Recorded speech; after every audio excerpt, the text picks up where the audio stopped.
तुम्हाला माहिती आहे का 3 एप्रिल 1680 ला काय झालं होतं? हा दिवस इतिहासात का कायमचा कोरला गेलाय? 3 एप्रिल 1680 हा दिवस होता एका युगाचा अंत आणि एका स्वप्नाची परीक्षा. या दिवशी हिंदवी स्वराज्याचे संस्थापक, स्वतःचं आयुष्य जनतेसाठी अर्पण करणारे महान राजा छत्रपती शिवाजी महाराज यांनी रायगड किल्ल्यावर अखेरचा श्वास घेतला. ज्यांनी शून्यातून स्वराज्य उभं केलं, मुघल साम्राज्याच्या विरोधात उभं राहत लाखो लोकांना स्वाभिमान शिकवला. त्यांच्या जाण्यानं फक्त एक राजा नाही गेला, तर एक विचार, एक प्रेरणा, एक शक्ती जणू हरवली. रायगड किल्ल्यावर संपूर्ण वातावरण शांत झालं होतं.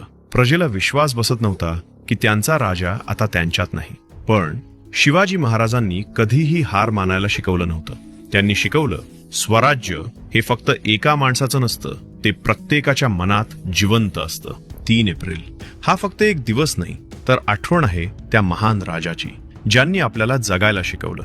आजही प्रत्येक मराठी माणसाच्या हृदयात शिवाजी महाराज जिवंत आहेत. राजे गेले, पण त्यांचा स्वराज्याचा विचार आजही जिवंत आहे.